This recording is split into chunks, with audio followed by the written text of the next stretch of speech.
The Big 12 Bowl Recap Show edition of the Big 12 Experience on the Sports Gambling Podcast Network is brought to you by Hall of Fame Bets, a sports betting research platform for parlays, props, and game lines. Download the Hall of Fame Bets app or visit hofbets.com. Code SGPN to get 50% off your first month and start making smarter bets today. We're also brought to you by the Hockey Gambling Podcast brand new YouTube page. The Hockey Guys are giving away a hoodie to celebrate their new YouTube channel. Register today at sportsgamblingpodcast.com/HGP.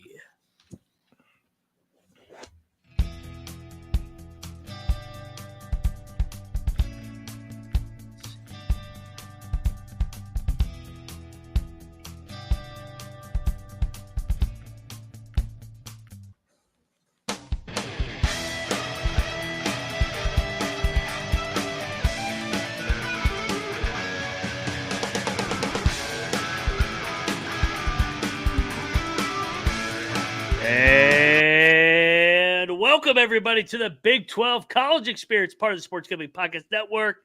Monday, January the 2nd. Happy New Year, everybody. Happy college football playoff. Happy college football national championship between the Michigan Wolverines and Washington Huskies. If you're wondering who you're listening to, I am Moneyline Mac, a.k.a. the former video coordinator for Bob Huggins and Frank Martin.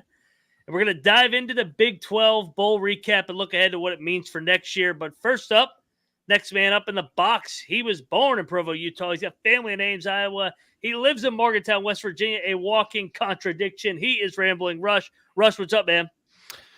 Hey, getting ready for a good time to recap the bowl games. I guess Big 12 football season's officially over. Big 12 basketball season starts this Saturday. Of course, a couple teams in there want to get a win before the Big 12 season starts. I guess an easy win, a get-right game, but perfect time to talk some college football bowls. Yeah, 'tis the season. It is over, the bowl season, basically. Third man in the box. He's the green mowing, weed growing. He is the Big 12 guru. He is Troy Chewning. Troy, horns down, my man. We finally got a Texas loss outside of Oklahoma, which it's funny. They only lost to left-handed quarterbacks. Like whether they were starters or backups, all the backups they played all year, the two lefties they played got them. We got a big Caps Pens game tonight, so in Pittsburgh, at least we got something going on there. Yeah. But besides that, very fitting that the Big 12 finished 5-4 as their bowl record, almost right down the middle, just very average, slightly above. Win some you don't expect, lose some you don't expect. Pretty typical. Well, I think we need to count the Arizona as a Big 12 win and not the Oklahoma as a loss. Yes. So let's selective counting there. Yeah. There we go. Tack that one on the SEC, and we'll take the win. Like you tack the loss of Oklahoma and the Texas loss on it. We'll tack that take to Arizona. SEC. Yeah, I think that's only fair. Seems right. I completely agree. That's what the SEC does. They were ready to claim Texas if they won last night, but Texas did not win. And let's talk about. Let's go from most recent to the beginning because it's most recent in everybody's mind. Texas falls to Washington. Almost one of the greatest comebacks in college football history, to be honest. Washington completely shit down themselves down the stretch. 37-31. I'll give it to you, Troy, to lead off your final thoughts on the final time we will basically talk about Texas. Well, we're still going to talk about Texas, I guess, in the grand scheme. And we do have basketball. But from a football standpoint, we don't have to fucking talk about Texas anymore. But what was your thoughts on the game last night, Troy? Well, when we were doing the actual New Year's Eve, our little, I guess it wasn't little, on YouTube, it ended up being like a 4.5 hour long show with Kramer and Sean and Colby from the main channel. We were really convinced that Penix was gonna go over pretty much every one of his passing numbers, whether you got it at like 289 or whether you even got it at like 300.5 or something like that. But you saw against Texas, not playing backup quarterbacks this year, Dylan Gabriel was 23 of 38 for 285, 2 TDs, and then had like 113 on the ground for another touchdown. Donovan Smith was 32 of 46 for 378 and 3 TDs in a game that, in my mind, Houston won. Will Howard was 26 of 41 for 327 and 4 TDs. And even Alan Bowman kind of with a garbage time touchdown at the end was 22 of 38 for 250 and 3 TDs. You just knew that Michael Penix and these wide receivers from Washington were going to eat them apart. It just came down to how much could they stop Texas. And they didn't have to. Texas stopped themselves. So worked out perfectly. It is kind of a shame that it came down to that last play when there should have been 30 or 40 more seconds off the clock. But when you have a quarterback as good as Michael Penix, you can mention to him, we are going to be aggressive. We're going to like before the field goal that they kicked to make it 13 on third down, they were going to throw and try to get that first down. When you're running the sprint left rollout, nobody's open, just slide. You don't have to throw the ball away this time, Michael. Like we're on the 15-yard line. If we go back 4 or 5 yards, we're still kicking a field goal and we force another timeout out of Sark. That seemed very short-sighted. The dude the running back that got hurt was hobbling around all game long. It seemed very short-sighted to have him in, knowing that last 2 minutes injury is an auto timeout and you lose a timeout. Things could have gone very, very, very downhill. And I think now we're going to get a much better national title game compared to Michigan and Texas, though. I don't think Texas has any kind of, stick to it to get through the BS that Michigan's going to put every team they play through, just grinding it. Yeah, Penix really showed that he is an NFL caliber quarterback. His throws yesterday were incredible. Just right where they had to be. Perfect throws, and receivers did a good job as well. It's going to be an interesting national title game. You got kind of ground and pound that Big Ten Michigan versus the finesse Washington. So should make for a very interesting game. We'll see how that turns out in the game plans. And I'm sure, especially with Michigan's coach and NFL season, they'll with that winding down, there's going to be a lot of rumors going around this week as well. But in terms of Texas, I mean, Troy, you kind of we joked about it all year. When is Steve Sarkisian going to have his moment, his letdown moment? And we were talking about it before this show. There really was no sense of urgency. And I was shocked about too, is they were talking about how they the script 40 plays before, like they don't script 10 to 15 and then kind of make adjustments off there. Sarkisian's he's very fascinating. He can win you a game, but he can also lose you a game. He relies too much on himself. And I really question Ewers, pardon me. And I don't know what the situation is going to look like for them going in the SEC next year. Is Manning going to be waiting, or should Ewers transfer again if he's able to? It's bad time to go to the NFL for him. Like if he wants to be a high pick, Texas is a lot of people think that, hey, they're going to go in the SEC. You got Manning behind them. They'll get on all these recruits. That might have been their shot yesterday for a really, really long time. And then the way they played, they sure as hell didn't act like it. So be careful what you wish for, Texas, because that might have been it yesterday. Well, they had everything in front of them. They were playing in New Orleans. It was a home game. Then they potentially were going to play the national championship in Houston. And you mentioned it, like the first 40 plays, that shit is way over. Like, I thought his game plan sucked. Whenever they gave the ball to Backshirt Blue, I got their stats pulled up right in front of me. 9 carries, 64 yards. 9 carries, 59 yards. I don't know why. I know ultimately they fell down, but I thought they should have pounded the rock from the get-go. I thought they could have ran all over Washington, and they did so on the second drive, but then they got pass happy with Sarkisian and Ewers. And then you mentioned it, Rush, and you a little bit as well, Troy. The sense of urgency, like down 13 in the fourth quarter, Washington had just bleeded off 9 minutes on the previous drive, and they're just walking around like, we're like they're playing it like on a September Saturday against Houston. Guys, you're playing in the fucking semifinal, and I thought Sarkisian did an awful job.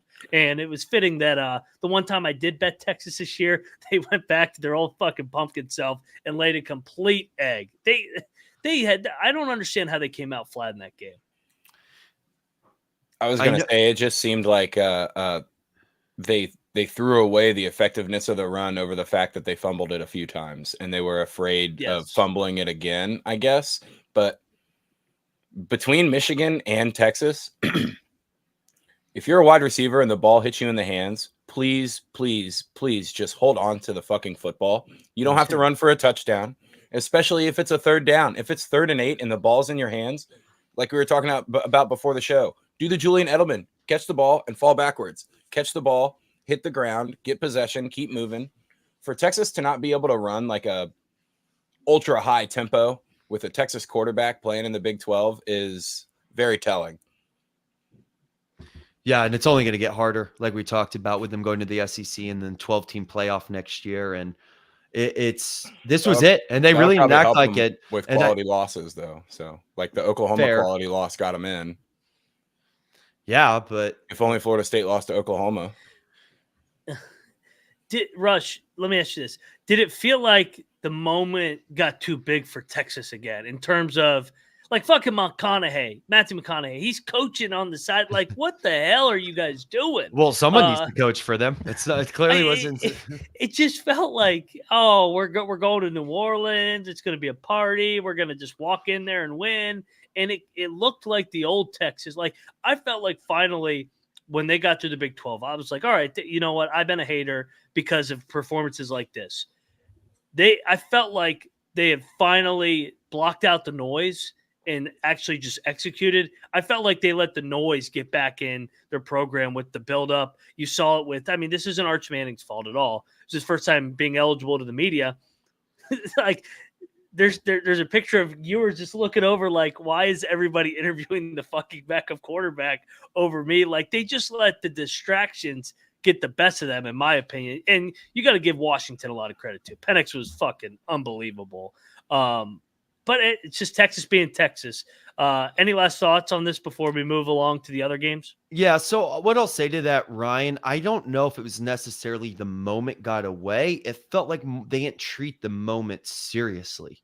Like, I think they kind of already assumed they were in the national championship. I think letting the moment get away is you kind of get stage fright, right? Or you get the yips, or like you just forget. It's not that Texas, when said and done, it's not that they played a bad game. It just, you're right. It felt like this was just a Saturday, evening game in September, non-con game that, we'll figure this out when we get to Big 12 time, or we'll figure it out. And then there was no like figuring it out. That's what it felt like. It felt like they did what Georgia did in the SEC title game, is just kind of assume that they were already in and take it, go through the motions. But for them to have that big of a crowd advantage and still have so many pre-snap penalties and false starts and illegal formations is crazy. Like, that should have been what the crowd was doing to Washington. And Washington went out there, obviously flowers to Kalen DeBoer. He might be the best college football coach right now. They looked like they knew exactly what they were doing every play, and they had a plan. And even if some of the play calls were, a little cha-cha-cha near the end, they knew what they were doing. They were going to make the mistake on the same page as one another. So props to them. But also for the fans that might still be debating if Michael Penix really is like an NFL quality quarterback. Jake Browning has 2 300-yard games, and Michael Penix looks significantly better than Jake Browning ever did at Washington for 2 straight years. So just keep that in mind. When the guy spins the ball like that, he can play in the NFL. He's got a lot of two in him. You're absolutely right. He slings that thing. He's a first rounder. I don't know how he didn't win the Heisman. I know Daniels' numbers were good, but if he played on the East Coast, he would have won the Heisman Trophy. I agree. Like, they went undefeated. They went undefeated, and he had great stats. I beat Bo Nix head to head twice. Yes. Mm-hmm. Yeah. No. I thought that we were at the point where whoever won that game between Washington and Oregon was going to be the Heisman Trophy winner, and then they said Daniels. And I'm like, oh, all right. I guess we don't value winning as much anymore. But all right. Well, you know what, guys? Cheers to Texas. Horns down one last time. Oh, we got a basketball season ahead. Way to let down the league once again in the big moment, just like you did in the Elite Eight last year, the Final Four. Whenever I say, all right, I need Texas to actually win this game, that should have been a sign that Texas had no shot in that game. Day in life of a Texas fan. Just be like, okay, I finally need you to win, Texas. We're on the same team. Loss. This is what it feels like. Fucking cowards, man. It's just like the Cowboys. They're almost back. They're always almost back, and then it just comes crashing down. Yeah. That'll be the final time we talk about them for a while in football terms. But I'll tell you what else we're going to talk about. We're going to talk about underdog fantasy because you can play alongside your fantasy players all season long with NFL, NBA, NHL, college basketball, college football. Simply pick higher or lower. Troy, you've been killing it on these underdog pick'ems. Any higher or lower did you get queued up here for tonight? We got an easy one tonight. It's only a 2-legger, but it's a double spicy. So Baylor's opening their new home court tonight. And we're going to go higher on Ray J. Dennis at 1.5 steals. And then we're also going to go higher on Sidney Crosby points against the Capitals because he's having a hell of a season and scoring a lot of goals. And they're playing in Pittsburgh. So the higher on 1.5 points and the higher on 1.5 steals is just over 5.5 to 1. Just a two-way, and you're getting 5.5 to 1. Crosby eats the Caps alive. We all know it. As Caps fans that hate him, it's more of the hate because he always beats you. So this one seems I'm pretty confident in this one. I think Baylor will be pretty fired up for their new, very intimate 7,500 person arena. Kind of feels like Hinkle, Butler's Hinkle. Yeah. That arena is fucking perfect for the Baylor fans that show up. So you mentioned it, Troy. Get over there. RJ Dennis, Sidney Crosby. Watch along. Make your picks. Maybe make a little bit of cash over on UnderdogFantasy.com. Code SGPN. Underdog will double your first match up to $100. Underdog Fantasy promo code SGPN. And we're also brought to you by the Hockey Gambling Podcast because they just launched their new YouTube channel, giving away HGP hoodie to celebrate sportsgamblingpodcast.com/HGP to enter. That's sportsgamblingpodcast.com/HGP. All right, back on the Big 12 experience. All right, let's go over to the next marquee game, and this was former Big 12 member versus coming in member. This was a hell of a football game. Arizona, the Wildcats, unbelievable year. Nobody saw this one coming. 10-3, beat Oklahoma in Dallas. San Antonio in the Alamo Bowl, which Oklahoma is usually really fucking good in. Troy, this is your team. I know they're on the way out, but Oklahoma kind of collapsed here down the stretch. What was your takeaway in this one? Yeah, and you could kind of tell that Jackson Arnold was a bit late on most of his throws. Like he was doing the old high school, wait for the break in the receiver's route and get open and then throw the guy the ball instead of, be correct and throw the ball right as the guy's breaking or right beforehand. And Arizona was ready for it. I mean, they were playing him like he wasn't an experienced QB at the college level quite yet. He looks like he throws a hell of a ball, but it just seemed like it was pretty late and that Arizona was very keen to the fact that Oklahoma is a team that you can force to make mistakes pretty easily. But the Noah Fifita McMillan connection is, they're preseason favorites right now, as reported first by the College Experience Big 12. Yeah. They're preseason favorites to win the conference next year for sure.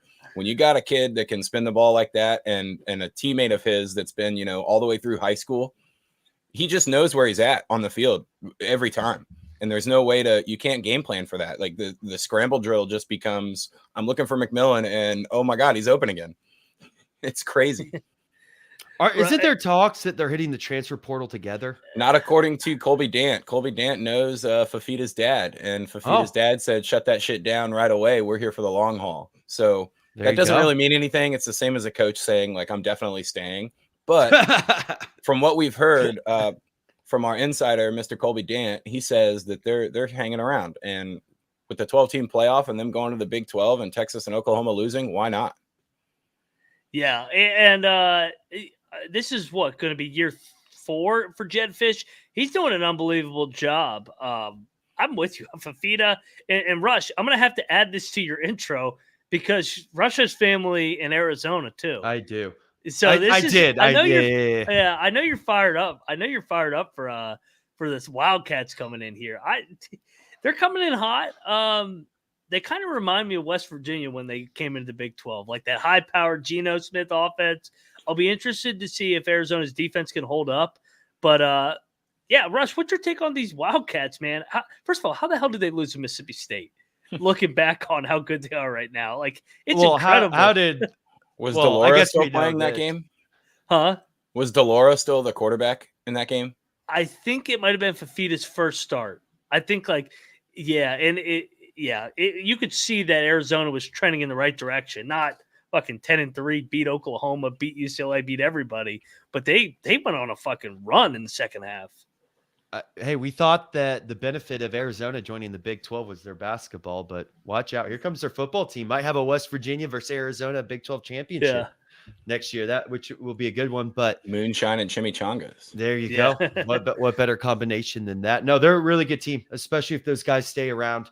I mean, they're going to be a great addition to the Big 12. And I mean, I wouldn't be surprised. The only thing is we have to ask ourselves sometimes is when a team does really well, like well above expectations, is the next year, do they fall back to the pack a little bit? So Texas Tech. I'm curious. The same question actually is for Oklahoma State too. I'm curious how they're going to respond next year as well.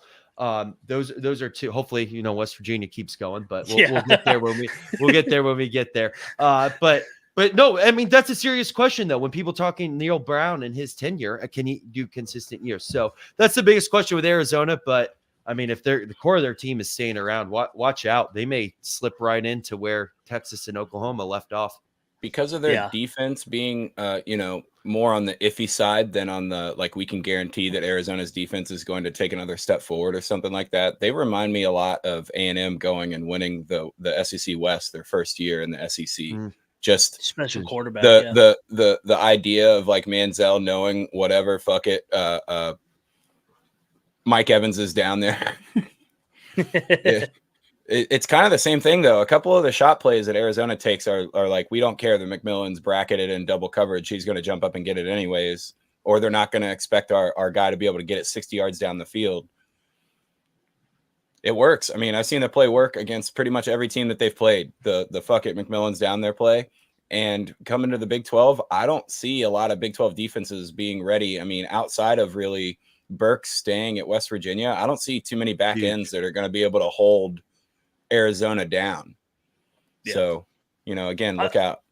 Yeah, we're gonna add them here to our court here at the bottom. Take out Texas, Oklahoma. Put a little Colorado in a cactus.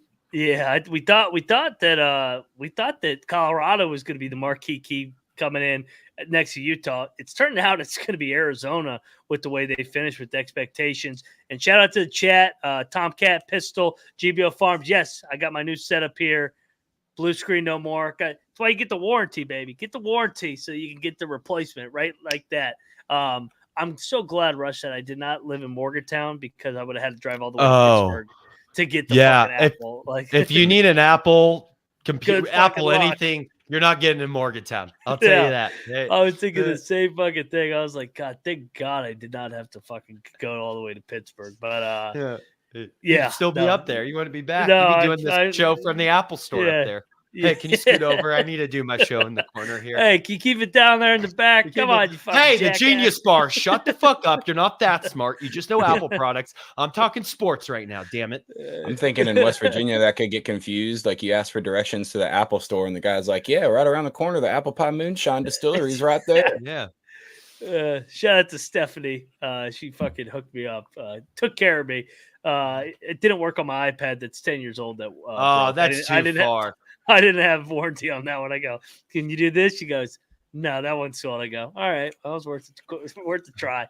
I remember being in Northern Virginia for so long and visiting a girl at in Morgantown and flushing the toilet while the downstairs toilet while she was taking a shower, and it just instantly was freezing cold water. I was like, oh, I forgot we're in Morgantown.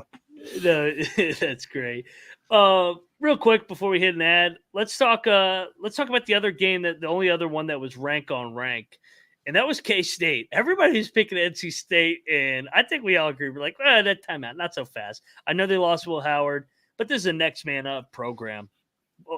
Chris Klieman, Avery Johnson. I like this K-State team again next year. Maybe not to win it, but they're going to be in the hunt. Rush, they'll be a thorn. Yeah, what's your thoughts on these Wildcats? That was a good win in the Pop-Tarts Bowl. Yeah, hey, it might be against another future Big 12 opponent in NC State. Hey, how about the Pop-Tarts Bowl? We'll talk about Duke's Mayo. I will say some of these bowl games, they really go above and beyond in the pageantry, and it really does pay off. The edible mascot they did and how they did it. It's Troy. They'll need to get some greenery in there at some time. You need to poison the Pop-Tarts mascot. Troy, and get everyone. We just need Colorado to host like the 420 Weed Bowl. No kidding. But no, hey, great for Kansas State, especially when we get to bowl season and these times. You're not sure who's around and who wants to play, but obviously both these teams wanted to be there, which made for a really good bowl game.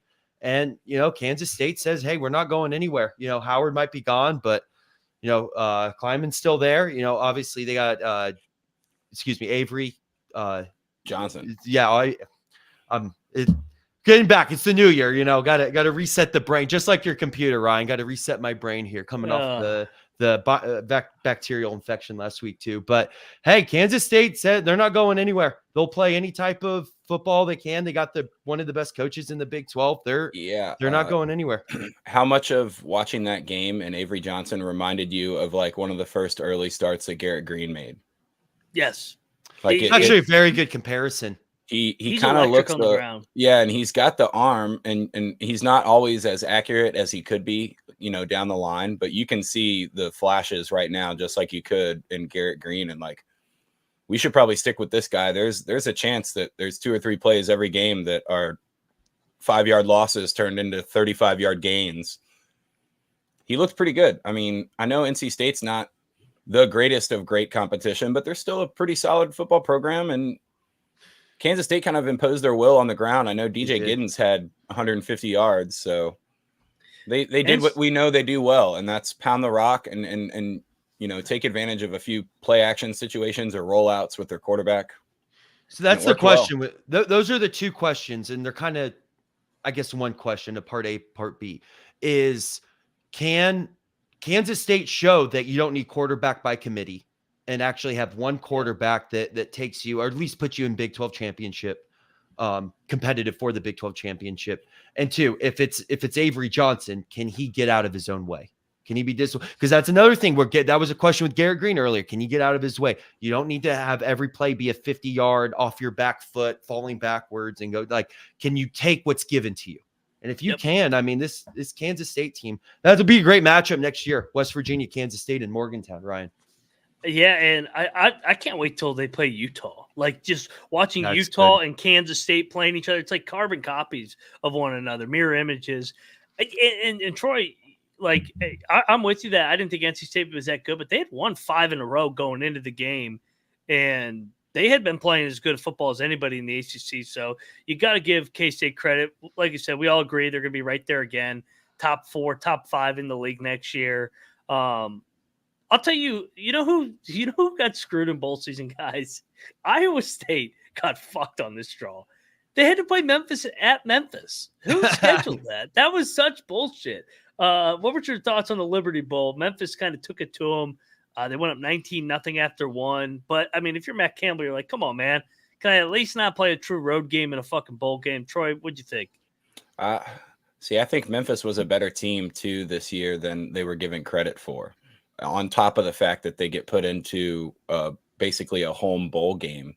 So, I mean, I don't discredit Iowa State that much. That's Beck's first look at a real bowl game, or like a simulated non-con on the road against a tough opponent. Memphis is, they're basically a power conference team at this point now. Yeah, they played better football than their record showed this year. Even in their losses, they played better. And I wasn't really expecting Iowa State to get throttled, but I didn't think they really had a chance to win this game.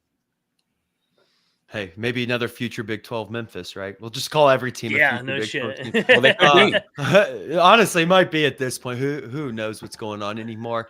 Yeah, this game, I mean, the lead Memphis got out to, and then especially it being a home game for them.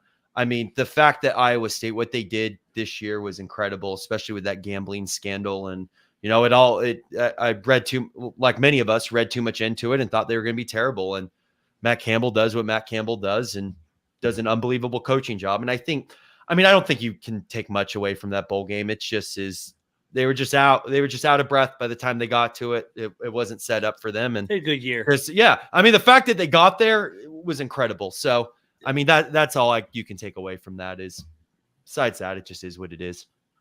And I think they're going in the right direction too. I think they found something with this next wave of Cyclones. They got the gambling Cyclones out. Now they got the new wave of Cyclones in. They're not Brock Purdy, they're not Breece Hall, but they're still they're going to be right there in a bowl game again next year. Mm-hmm. I think. Let's talk about the Duke's Mayo Bowl, the best bowl game of them all on the other side, because we'll dive into this one a little bit. But first, we got to talk about Game Time. Rush, you are a big advocate of the great Game Time app. It's great for buying tickets. You don't got to stress over tickets. Anything you want to add of your personal experiences over the years, Rush, with Game Time? Yeah, I mean, we've used it for us going back in DC, obviously seeing you, Ryan, and Troy at national games, Capitals games. Game Time's a great app. I really like that you can see where you're going to sit and the view of where you're going to sit before the game. That's a difference maker. They're very customer oriented base. It's by far the best interface, the best app out there for getting your tickets. I use it every time. It's fantastic. Rush and I used it out there in Vegas as well when we went to the Hawaii Vegas game, and boom, it was right there. We'd been drinking all night. We freaking just turned it right on, snagged the tickets, saw exactly where we're sitting. Started drinking again. Yeah, I'll tell you what, we saved a nice buck there too. So that was nice. Snag those tickets out. Stress. Download the Game Time app. Create an account. CFBX $20 off your first purchase. Terms apply. Again, create an account. Code CFBX $20 off. Download Game Time today. Last minute tickets, lowest price guaranteed. We're also brought to you by Hall of Fame Bets. Win bigger by betting smarter this NFL season with Hall of Fame Bets, the sports betting research platform for parlays, props, game lines. Research all NFL, NBA, soccer with historical data to enter any parlay into the revolutionary parlay tool to get each and every leg broken down so you know which ones have value versus others. Stop betting in the dark and join over 30,000 users with Hall of Fame Bets to craft a more intelligent, data-driven parlay. Download the Hall of Fame Bets or visit HOFBets.com. Code SGPN to get 50% off your first month today. Start researching, start winning with the Hall of Fame Bets. All righty, we're back on the Big 12 college experience. So let's get over to the bowl game of them all. They say the Rose Bowl's the granddaddy of them all. Well, this is the bowl game of them all. The Duke's Mayo Bowl, the Mountaineers get it done 30-10. They probably could have won by more, to be honest. They kind of played like shit. I'm not going to lie. Good win, 9-win season. Rush, I yield it to you. Ryan and Rush Show, my co-host. Good season, man. 9 wins. What else could you ask for? Great season. And later around 6 o'clock, we will be going live on the Ryan and Rush Show to talk about the 2024 expectations for this West Virginia football team. So go check it out if you are able to. But yeah, it was obviously this game. I mean, give UNC credit, and their quarterback actually, I forget his name, but he was fantastic. Mobile quarterback. When he twisted his ankle, that's kind of was the fate of the game. But if he had a healthy ankle all game, that game might have been closer the way we were playing, because we kind of played a little Texas there, where we went into it kind of assumed like we were going to get our 9-win season, be good, a little urgency there. Besides the first play of the game, I was so sick last week, and that game just all of a sudden the adrenaline from it just flushed out my system, and I was screaming at that TV for the first half there. I mean, if you want to get over a cold, just have your sports team play bad, and you can do that. But hey, they put it together at the end, 30-10. They made great plays on defense, especially on defense. There were a couple that were a little iffy at first, but it worked out well for the Mountaineers, and they would say live to fight another day, but they don't. It's a new season. So Neil Brown, defends the haters for another. Hey, Neil Brown's last stand worked, Troy. We called it on the show. Had you make the graphic, put it up there. His last stand's going to keep going into 2024. In the words of Johnny Cochran, if he gets 9 wins, you must extend. Neil Brown deserves his extension that I've been lobbying for throughout the year. He got his 9 wins, like we said, even though the season over-under doesn't affect with the bowl game. For all intents and purposes, that's a 9-win season. You can tell everybody, Neil did it. I don't know about the competition getting, worse because Texas and Oklahoma leave, just because we've seen Arizona looks like they're on the up. Colorado looks like they're on the up. Utah is always Utah. But, I mean, if you can consistently get 9 wins even if it is a Duke's Mayo Bowl game, and that's, I'll take it. Yeah, you're probably pretty happy with that in West Virginia. And I don't Add think 2 years onto the contract. Mark Yeah. suits this lifelong, Neil Brown. every 9-win Coach season for should life. be an extended year. Oh God. So this here, I'll throw it right back to you, Rush. This possesses a question now. All right, so we were great, back to the wall, 14th place. We said that was a joke. That was the easiest over/under win total we may ever get on the show doing it together, guys. Oh, yeah. They shattered that. They doubled that. Now the expectations are that they should run it back and they should get 9, maybe even 10 wins next year. How do these Mountaineers, our Mountaineers, Rush, handle expectations being high and not coming back a step like TCU did, like Texas Tech did this year? Because those teams made the step too last year and then made the step right back this year with some bad luck. And we'll talk about this more on our show and go into detail more. I think you also have to be realistic about this situation and look at your strength of schedule and who you played when. It's not like the Mountaineers had this dominant schedule. When you look at this year's schedule and then next year's, I mean, obviously a lot's going to change with transfer portal and the timing of the schedule and that sort of thing. But yes, now you have expectations of going another 8-9 win season. Here's what I'll say that Neil Brown needs to.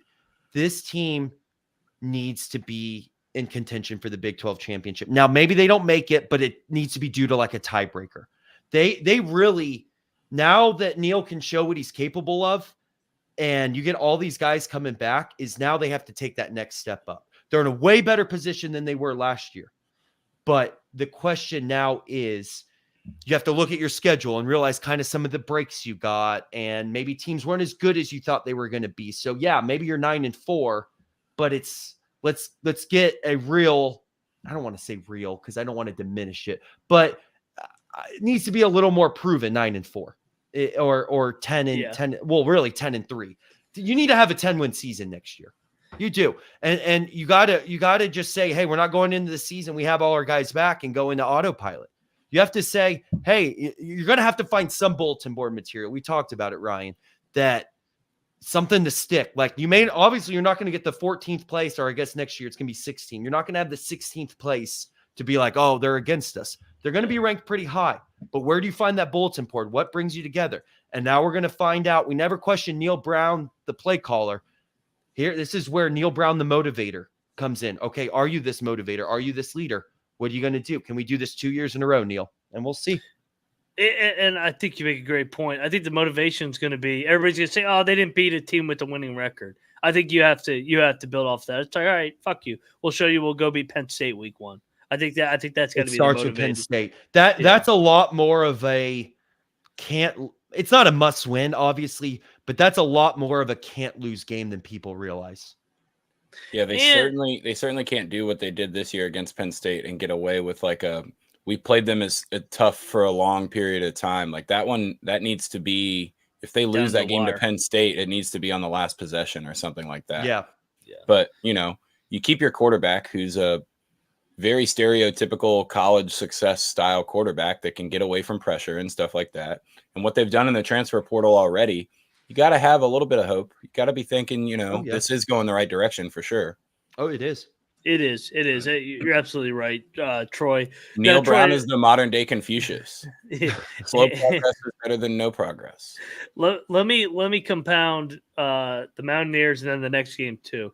Oklahoma State gets their bowl win too. They get it done over Texas A&M. All of us were all over that. Gundy, extra motivated, especially in the Texas Bowl. Does the extended playoff give teams like West Virginia and Oklahoma State more life in terms of you don't have to run the table to get in the playoff? You can have 2 losses and win the Big 12 and sneak in, and who knows what happens. We saw TCU beat the Michigan team last year. So what's your thoughts on that, Troy? Just like from an Oklahoma State standpoint, how many times have you guys missed the playoffs because there was an extended playoff? Or even like this year, you get trounced, 31-7 or 31-7? Yeah, 31-7 against South Alabama early in the season. And by the time the season's about to come to a close, if this was next year, Oklahoma State was a Texas, a little bit more motivating in that Texas championship game. if they win that game, they're in the playoffs. So it definitely gives you more life. It definitely gives you room for error. But the thing about Oklahoma State is they're starting to become like the Kansas State style of football, trying to do the antithesis of the old Big 12. We're going to throw the rock 55 times a game. Yeah. And with them getting Ollie back, that's huge. That's gigantic. And huge. I mean, he's going to be on the short list for preseason Heisman candidates and whatnot right away. The fact that you have a guy that, you know, you can give the ball to 25 times a game makes things significantly easier. So we'll see what kind of work they do in the transfer portal or what direction they go at quarterback. But not having a guy that can push the ball downfield purposefully is going to supremely handicap you in modern football. And, you know, you've got to have a team like Michigan's if you're going to run a JJ McCarthy out there at quarterback. Like, you have to have so many other playmakers and so much in the trenches to go in your favor compared to like a Michael Penix that at any point in time, I could be attacking you 45 yards down the field, even if it's, you know, 2nd and 15. I'm not afraid to go 40 yards and worry about the third down later. So it gives them some life. But again, with Fifita coming into the conference, I think that's probably going to be an extra loss for most teams. And Oklahoma State's I think they've got more work to do since they're losing that quarterback spot compared to a team like West Virginia. West Virginia really has hope for me, I think, of sneaking into the Big 12 title game and winning it and getting, you know, a 10 or an 8 seed or something like that. But, you know, some of these mid-range teams that have good years they're just one half of a step away from getting into the playoff compared to knowing they got to run the table and they're going to get kind of frowned upon unless they go beat an SEC team on the road in their schedule. So when it comes to life, for sure, the Big 12, obviously they're going to get one team in the playoffs, but they should be thinking about trying to get 2, probably more. You have to. Yeah, probably. Big 12 has to figure out how to get 2. Well, because think about it too, is you have the top 5, the way they're doing it now, get what is it? The top 5 the conference winners are so those are your top 5 seats. So the top 4 isn't going to be like the top. Well, I guess everyone was from a different conference this year. Yeah. But like when you've had in the past, when it's been Georgia and Alabama, Georgia, or 2, Alabama, like, that's not going to happen anymore. And now Alabama you get would be like the 6th seed.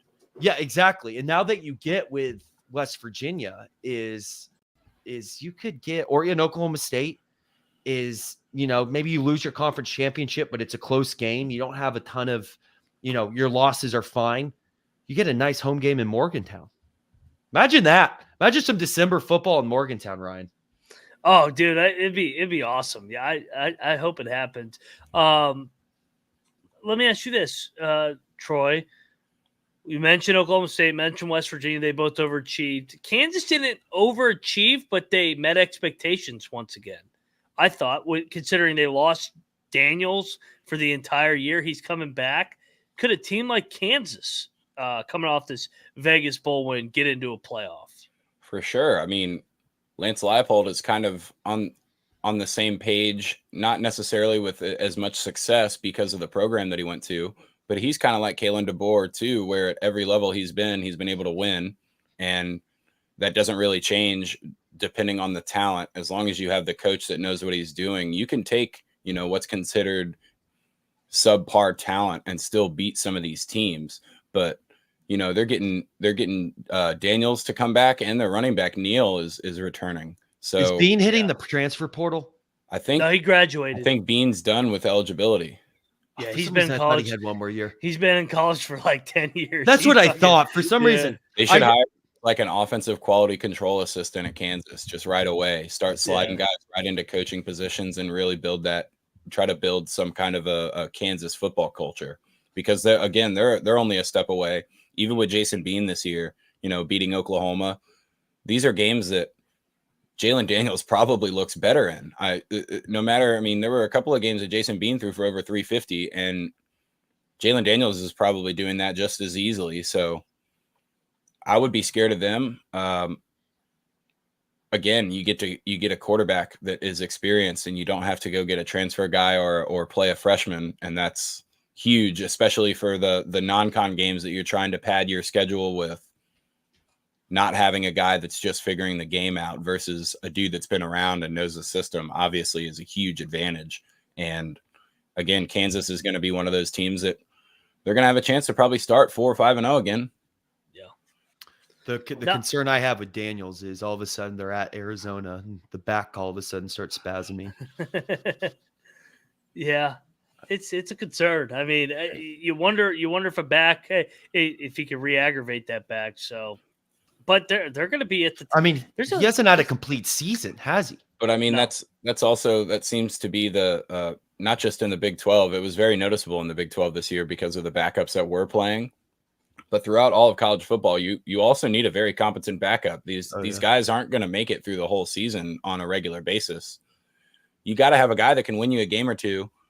Yeah. Even if against like top competition, dumb the play calls down and at least compete in those games and keep it close and all that. But yeah, teams are going to definitely start having to look for a second quarterback that's still pretty close in talent to their starter. This really is like Russia's the league of the middle class. Like we're kind of making a case for every single team, and you can see it playing out. Every team winning 8-9 games. Obviously, that won't happen. But like Texas Tech, we'll go to them. They beat Cal. They find a way to win 8 games again. Did they finish? Did they finish 7-5? No, sorry, 7-6. Yeah. 7-6. So they fell short of expectations, but still were able to get to a bowl and win with all the injuries they had. You got to think they're going to bounce back and be on the luckier side. Yeah, or McGuire's out, and good for them for bouncing back because it started out rough. They fought. I mean, they were 1-3. Yeah. They lost their quarterback. I kind of think they're going to be pretty good next year. Do you, Rush? Yeah, it seems like because the way you have to look at this, you have to look at the bounce backs. There's corrections that happen. Yeah, you got to think TCU is going to bounce back a little bit. I'd like to think Baylor's going to bounce back, but I'm going to hold off any Baylor predictions for a little while after that Texas State game. Yeah. So, but I mean, you got to think Baylor's going to bounce. Like there's a couple of these. So and then that makes you the question: is the Oklahoma States, the West Virginias, the Arizonas, but it's a whole new league next year too. So not everyone plays each other. So obviously we'll be going over this. So we'll have a whole summer to dive into each thing. But yes, to oversimplify, yes, Texas Tech at least should bounce back next year. And in retrospect, Texas Tech lost 2 games. One was to Bo Nix and one was to Andrew Peasley, who both kind of tore the college football landscape up this year. I mean, I know Peasley missed a few games, but that guy's a hell of a quarterback. He's a gamer, and Texas Tech was still in the position of, we're trying to figure out who our quarterback is. We're trying to figure out, is this guy really our starter? Oh no, someone got banged up. Is our backup really the next guy? Should we go to the 3rd string? Should we be building for more than this year now? And again, those early non-con games, if you're going to schedule Oregon and whatnot, you better have a pretty good idea of what you're going to do right off the bat in the beginning of the year. So that's the one thing. I mean, Texas Tech, kind of the same thing the year before. A couple of early slip-ups would have been, maybe you get to 9 wins, maybe you get to 10 wins. Yeah. I'm very intrigued at what all these teams do in the portal, because I feel like every team is 1 or 2 pieces away in the portal of going from a 6-7 win team to maybe a 9 or 10 and maybe a dark horse playoff team. Speaking of dark horses, so when we started the show, we've talked about every team so far except the 4 newcomers, or the former newcomers: UCF, BYU, Cincinnati, Houston. Cincinnati was a complete dumpster fire. Houston, Dana's gone. Pratt's coming in to coach a team. UCF was so up and down. Injury bug. Speaking of injury bug, same with BYU. They both got banged up. Felt like they wore down over Big 12 play. Which team out of the 4 makes the biggest jump in year number 2 in the Big 12? Rush, I'll let you lead off. It won't be Cincinnati as long as Satterfield's there. No, it won't. I can process of elimination. Yeah, that's easy. Houston, have they hired a coach yet? They did. A guy from Tulane. That's right. They got so he's a good coach. UCF will be interesting. They got KJ Jefferson, right? Sorry, Fritz. Pratt's the quarterback. Pratt's the QB. Yeah. Willie Fritz. Yeah, no, I know who you're talking about. Yeah. So sorry. UCF is the boomer bust pick for me. Like I could see them winning 9 games or having another 4 or 5 win season just because Gus Malzahn he's so quirky. Well, he's so quirky that if you're winning games, you start to believe like maybe this quirky motivation is kind of working out. And then as soon as you start to lose a few games, it's the exact opposite direction. The ball rolls downhill real quick. But yeah, I see UCF as the best program out of the 4, especially if you go into the last, I don't know, more than 4 or 5 years. If you go past a decade or so, I think UCF is the team that's been waiting for the chance to get this Power 5 exposure. And that would be the team that I would look at as the best chance to take a big step forward with also the most risk of staying right where they're at. Yeah, I would say of those 4, I would agree with you, Troy, that UCF would be the one with the biggest ceiling. However, I'm going to say, but if the question is who makes the biggest improvement, I think it's Houston. I think Fritz could change the culture there. And I think we could see him maybe get off to a slow start, like non-con start, and then start to get it together. And then people being like, "Oh, I don't want to play Houston now." And then everything changes if BYU gets a white transfer that can play quarterback. Yeah, BYU's hinging on a couple things right now. They need their quarterback. They might be all right. I think it's time to go to Jay Hill as their head coach, but probably. Yeah. It might be 1 year off. Yeah. To talk. Yeah. I'm worried about BYU next year. Bring in Graham Harrell as the offensive coordinator and make him live in Provo. So this prediction is going to change between now and then. And by the way, that recaps bowl season. We touched on each team and recapped all these bowl games. Some of them felt like 10 years ago. Gun to your head right now. Who wins the Big 12 next year? This is your early season, January 2nd. I have Arizona. no idea. That's just like the too easy pick, I feel like. Yeah, and who won this year? The easy pick. Yeah, but it's their first time in this league. That's why I was thinking about Arizona, but I was thinking about Utah. The only reason, I think about Utah as well, too, and for the same reasons as Arizona. This isn't really a huge step up for them. The past year in the Pac-12 was what I think was the most challenging conference to play in just because of the quarterback play you have to prepare for. So I don't think that it's too much of a, week-to-week step for Arizona to step into the Big 12. It's just when you've got a quarterback that can make plays like that, I'm siding with your team over anything. Whether you've got a turnstile offensive line or anything like that, they just find a way to make big plays. And I don't know, maybe it is West Virginia. I'm hopeful. I'm not picking them yet. I'm gonna go Baylor. I'm just kidding. I was like, don't do it again, Rush. I'm gonna go Kansas. Yeah. I know. We got to see if Daniels, but maybe we were a year. You know how you're a year away with some of your predictions. Maybe it was a year away with the Heisman, Troy. Yeah, and Daniels still won the Heisman this year, but it wasn't that Daniels. Maybe we get the first time that Daniels, we get the same last name in back-to-back years since Jay Daniel and first initial. Well, I guess since Archie Griffin, because he won both. Well, and the other thing, I haven't dove into each schedule yet. And that's gonna be such a huge thing. Like we called it with Oklahoma State from the beginning. We're like, that's the worst schedule I've ever seen. They're gonna find a way to hang in there and have a chance to get to Dallas, and they did. I'll go Texas Tech right now.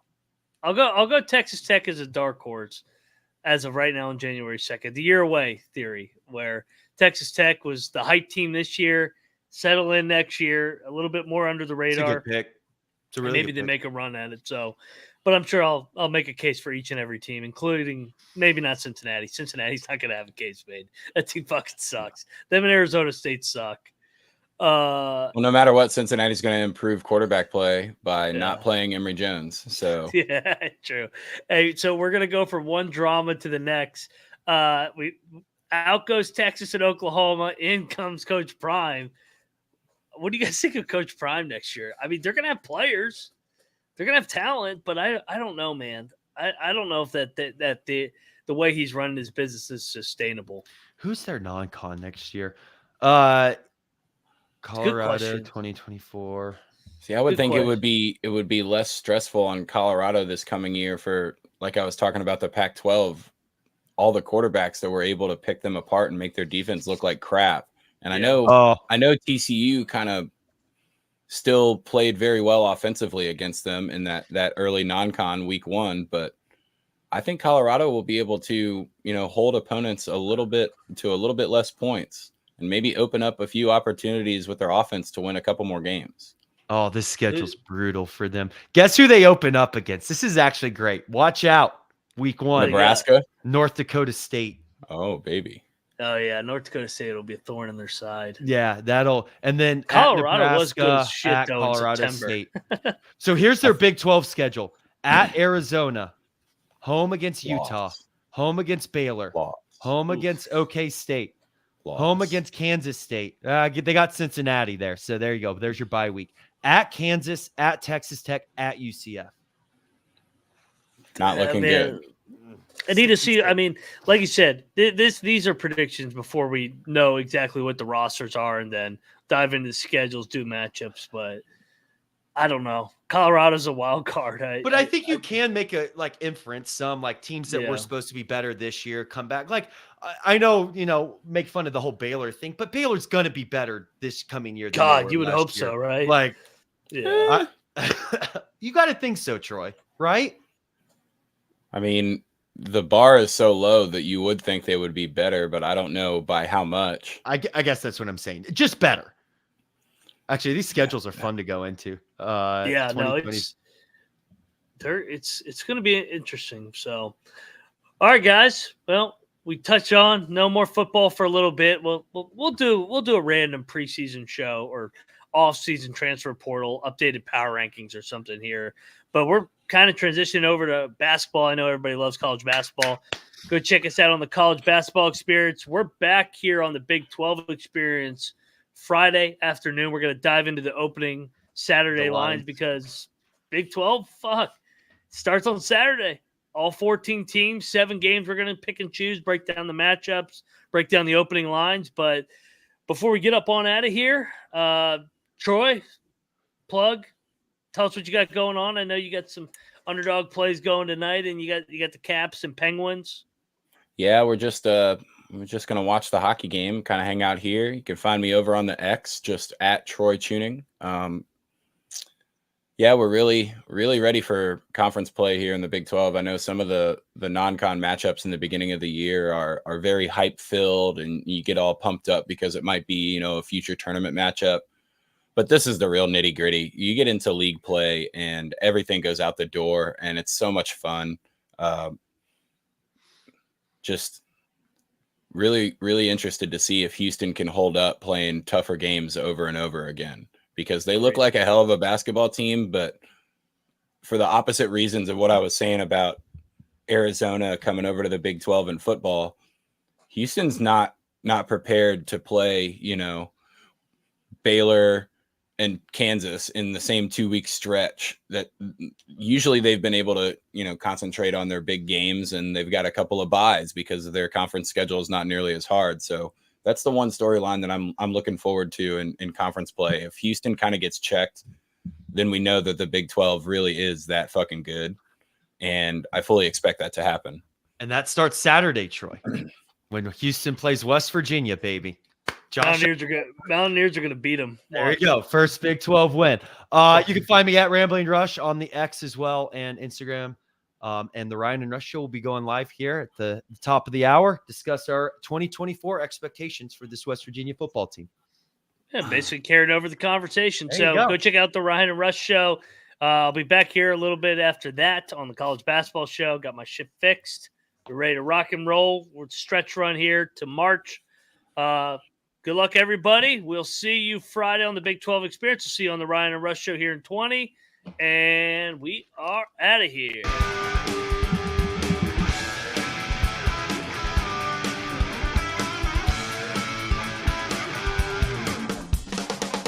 One last time. didn't do it this time. I have a new camera.